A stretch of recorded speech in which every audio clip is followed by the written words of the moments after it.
Hello everyone. आज complex analysis से related एक क्वेश्चंस हम लोग देखने वाले हैं और ये क्वेश्चंस CSIR नेट जुलाई 2024 के पेपर में पूछा गया हुआ था। और इस क्वेश्चंस को जो इंटरेस्टिंग पार्ट है वो आप लोग को क्या मिलेगा, जो यहाँ कंटूर डिफाइन करके दिया गया है उस चीज में ही आप लोगों को कुछ इंटरेस्टिंग चीज देखने वाला है। अगर आप इस क्वेश्चंस की कंटूर को अच्छे से ड्रॉ कर पाते हो तो आप इस क्वेश्चंस को बहुत ही अच्छे से समझ सकते हो और बहुत कुछ इस क्वेश्चन से आप लोगों को कॉम्प्लेक्स इंटीग्रेशंस के बारे में सीखने को मिल सकता है। तो चलिए हम लोग देखते हैं कि कैसे हम लोग इसका कंटूर ड्रॉ करेंगे और फिर हम लोग इस इंटीग्रेशंस को कैसे सॉल्व करेंगे।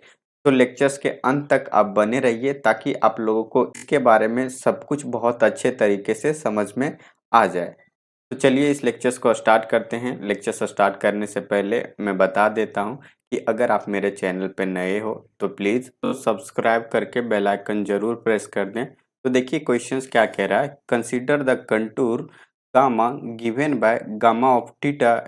और यहाँ गामा जो डिफाइन किया गया है वो आप लोगों को कुछ इस तरह से दिख रहा है और हमसे पूछा क्या गया है कि इस इंटीग्रेशंस का इस गामा पे क्या वैल्यू होगा। तो चलिए हम लोग पहले इसका कंटूर ड्रॉ करते हैं। तो देखिए जो गामा थीटा यहाँ गिवन है वो क्या है, आप लोगों को इस इंटरवल में क्लोज 0 to π/2 में कुछ इस तरह सा कर्व आप लोग को दिया गया है e⁻i थीटा।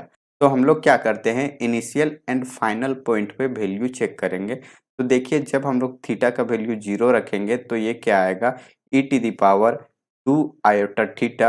अब इसे हम लोग लेट कर लेते हैं z इक्वल टू, तो z equal to e⁻i theta होगा। अब हम लोग थीटा के जगह पे अगर 0 रखते हैं तो ये क्या होगा, e⁻0। और e⁻0 का वैल्यू क्या होता है, 1 होता है। सिमिलरली आप लोग अगर π/2 रखोगे तो यहाँ से क्या मिलेगा, z इक्वल टू e⁻2i और यहाँ से π/2। तो 2 से 2 यहाँ कैंसिल हो जाएगा, ये क्या बचेगा e⁻i और इसका वैल्यू क्या मिलेगा, -1 मिलेगा। अब इसे अगर हम लोग ड्रॉ करेंगे तो क्या मिलेगा हमें वो देख लीजिए। ये देखिए हमारे पास ये क्या हो गया, 1 हो जाएगा और यहाँ क्या आएगा, -1 आएगा। तो देखिए जो इनिशियल पॉइंट है वो कुछ यहाँ मिलेगा 1 पे और जो यहाँ फाइनल पॉइंट है वो -1 पे मिलेगा हमें यहाँ। तो अगर हम लोग इन दोनों पॉइंट्स को मिलाए तो हमारे पास कर्व कुछ इस तरह से आएगा, सेमी सर्कल टाइप का। तो ये हमारे पास किससे मिल गया, तो हमें इस वैल्यू से हमें कुछ इस तरह का कर्व मिलेगा। सिमिलरली इस वैल्यू से अगर हम लोग कर्व फाइंड करने की कोशिश करें तो हम लोग क्या करेंगे, यहाँ z equal to 1 + 2e⁻2i theta रखेंगे। और हम लोग क्या करते हैं, 1 को लेफ्ट साइड ले जाएंगे तो यहाँ से मिलेगा z-1 equal to 2e⁻2i theta. जहाँ से अगर हम लोग इन दोनों साइड में मोड ले लेते हैं तो हमें क्या मिलता है, z-1 का मॉडुलस इक्वल टू यहाँ 2 का मॉडुलस और e⁻2i थीटा का मॉडुलस इक्वल टू हमें क्या मिलेगा वैल्यू, यहाँ से 1 हो जाएगा इसका वैल्यू, तो ये 2 आ गया। मतलब ये मोड z-1 पे हमें कुछ इस तरह से वैल्यू मिल जाएगा। और अगर हम लोग इसको ड्रॉ करना चाहें तो आप लोगों को पता है कि यहाँ क्या है, इसका सेंटर 1 दिया गया है और यहाँ से हम लोग अगर इसका कर्व ड्रॉ करेंगे तो इसका रेडियस हमें 2 मिलेगा।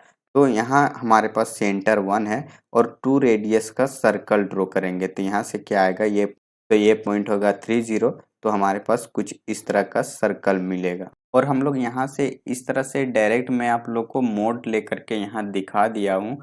अगर आप लोग चाहो तो क्या कर सकते हो, ये वाला जो इनिशियल पॉइंट पे वैल्यू है, जैसे कि मैंने यहाँ फर्स्ट वाले वैल्यू से आप लोगों को कर्व निकाल करके दिखाया हुआ था, एज इट इज आप लोग वैसे ही कर सकते हो कि यहाँ अगर हम लोग π/2 रखते हैं तो हमें -1 मिलेगा और -1 हमें कहाँ मिलेगा, तो ये नेगेटिव साइड मिलेगा। तो यहाँ से अगर हम लोग कर्व ड्रॉ स्टार्ट करते हैं तो यहाँ से लेकर के फिर आगे हमें इस पॉइंट पे भी क्या मिलेगा, -1 मिलेगा। और अगर आप लोग इस इंटरवल का क्या देखोगे, लेंथ देखोगे तो यहाँ से पाई लेंथ मिलेगा आप लोगों को।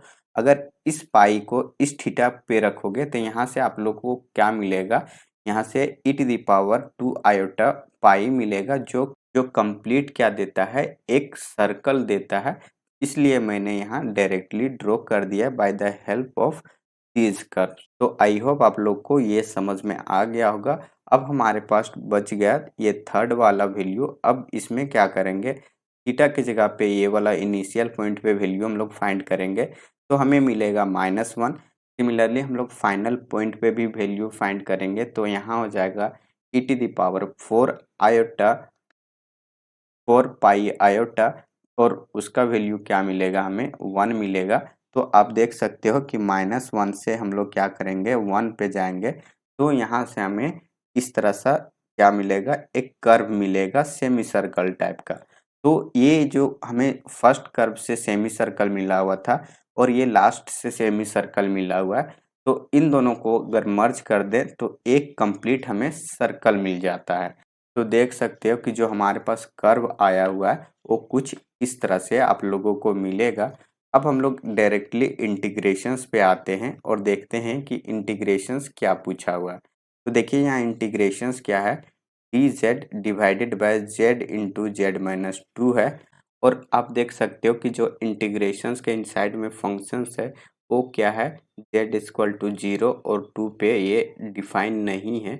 और हम लोग अगर क्या करते हैं, यहाँ कोची इंटीग्रल फॉर्मूला का यूज़ करते हैं, तो एक बार हम लोग 0 पॉइंट के around Kochi integral formula use कर सकते हैं और एक बार हम लोग 2 के around Kochi integral formula use कर सकते हैं। तो यहाँ से हम लोग क्या करेंगे, तो जब हम लोग 0 पॉइंट पे इसका इंटीग्रेशंस फाइंड करेंगे, तो आप देख सकते हो कि 0 जो है हमारे पास वो क्या आ रहा है, इस कर्व के इनसाइड में भी आ रहा है, और ये क्या है, जो एक बड़ा वाला सर्कल है उसके इनसाइड में भी क्या आ रहा है, 0 आ रहा है। तो इस 0 के अराउंड हम लोग कितने कर्व से हम लोग जा सकते हैं, तो आप लोग यहाँ से इस छोटे वाले सर्कल से एक बार रोटेट करके एक राउंड लगा सकते हो, और एक बार आप इस बड़े वाले सर्कल से भी एक राउंड लगा सकते हो। तो हम लोग यहाँ ये बोल सकते हैं कि 0 के अराउंड हम इसको 2 तरीके से यहाँ विजिट कर सकते हैं। तो देखिए यहाँ जो हमारे पास इंट्रोड्यूस होगा वो क्या होगा, वाइंडिंग नंबर का कॉन्सेप्ट यूज़ होगा। तो यहाँ 0 के लिए जो वाइंडिंग नंबर आएगा वो हमारे पास 2 आएगा। और फिर अगर हम लोग इस 2 के लिए चेक करते हैं कि जो z इक्वल टू 2 पे हमारे पास ये इंटीग्रेशंस के इनसाइड में फंक्शंस है वो डिफाइन नहीं है। अगर उसके ऊपर हम लोग कोची इंटीग्रल फॉर्मूला का बात करें, तो उसके लिए हमारे पास जो कर्व अवेलेबल हैं उसमें हम लोग 2 के अराउंड कितने कर्व से हम लोग रोटेट करके आ सकते हैं। तो यहाँ से हमारे पास एक ही कर्व है जिसके इनसाइड में 2 लाई कर रहा है, तो हमारे पास जो 2 के अराउंड इसके वाइंडिंग नंबर होगा वो क्या होगा, 1 होगा। तो अब हम लोग इसका इंटीग्रेशंस डायरेक्ट फाइंड करते हैं कोची इंटीग्रल फॉर्मूला से। तो हम लोग जानते हैं कि क्या होगा, 2 पाई आई इंटू 0 पॉइंट पे हम लोग इंटीग्रेशंस फाइंड करेंगे, तो यहाँ हो जाएगा एफ ऑफ 0 प्लस 2 के अराउंड क्या आएगा हमारे पास, यहाँ एफ ऑफ 2 आएगा। अब जो हमारे पास एफ ऑफ 0 होगा वो किस फंक्शंस में हम लोग रखेंगे, तो देखिए जो हमारे पास यहाँ एफ ऑफ जेड फंक्शंस बनेगा 0 के लिए, तो वो कौन सा फंक्शंस बनेगा, तो इसके रिस्पेक्ट में जो एफ ऑफ जेड बनेगा वो क्या बनेगा, 1 डिवाइडेड बाय जेड माइनस 2 बनेगा। किसके लिए, तो सेंटर 0 पे हमारे पास जो एफ ऑफ जेड बनेगा ये फंक्शंस एनालिटिक होगा इस कर्व के इनसाइड में। सिमिलरली अगर हम लोग 2 के अराउंड बात करें, तो यहाँ जो हमारे पास फंक्शंस बनेगा वो क्या बनेगा, तो यहाँ जो हमारे पास फंक्शंस बनेगा वो क्या बनेगा, 1 बाय जेड बनेगा। तो अब हम लोग वैल्यू रखते हैं, तो यहाँ से क्या आ जाएगा देख सकते हो, 2 पाई आई इंटू एफ ऑफ 0 का वैल्यू रखेंगे, तो जेड के जगह पे 0 रखेंगे, तो यहाँ से आएगा -2 इंटू मल्टीप्लाई क्या हो जाएगा, 0 के अराउंड जो वाइंडिंग नंबर है वो मल्टीप्लाई हो जाएगा, तो यहाँ से 2 आएगा, प्लस यहाँ एफ ऑफ 2 का वैल्यू यहाँ से क्या आएगा, तो ये 1/2 आएगा, इंटू 2 के अराउंड वाइंडिंग नंबर क्या है, तो 1 है, तो यहाँ इंटू 1 हो जाएगा। तो आप देख सकते हो 2 से 2 यहाँ कैंसिल हो जाएगा। अब यहाँ हमारे पास क्या आता है, 2 पाई आयोटा, यहाँ -1 और यहाँ प्लस 1/2। अब इसे ऐड करेंगे तो -1/2 इंटू ये 2 पाई आयोटा, तो ये 2 से 2 कैंसिल, तो यहाँ से क्या मिल गया हमें, -पाई एंड ये आयोटा मिला। तो हमारे पास देख सकते हो कि जो ऑप्शंस थर्ड है ये हमें करेक्ट मिलेगा और बाकी का ऑप्शंस जो है वो क्या मिलेगा, इनकरेक्ट मिलेगा। तो इस क्वेश्चंस का जो इम्पोर्टेंट पार्ट है वो क्या है, वाइंडिंग नंबर का कंसेप्ट को आप लोगों को कैसे यूज करना है। और वाइंडिंग नंबर का कंसेप्ट ये आप लोगों को तभी यहाँ आप समझ सकते हो जब आपको इस कर्व के लिए आप लोगों को कंटूर ड्रॉ अच्छे से करना आ जाए। तो पहले आप लोगों को कंटूर ड्रॉ करना है, उसके बाद हमें देखना है कि किस पॉइंट के अराउंड हम लोग कितने बार वहाँ विजिट कर सकते हैं, कितने कर्व के थ्रू। तो आई होप आप लोग को समझ में आ गया होगा इस क्वेश्चंस का एक्सप्लेनेशंस। अगर कोई क्वेरी हो तो आप ज़रूर कमेंट करें ताकि मैं उसे देख करके उस पे काम करूं और आपको फिर से बताने की कोशिश करूं।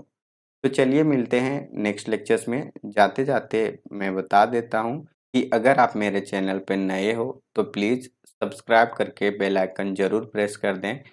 तो चलिए मिलते हैं नेक्स्ट लेक्चर्स में। Thank you so much for watching this video. Bye bye, take care.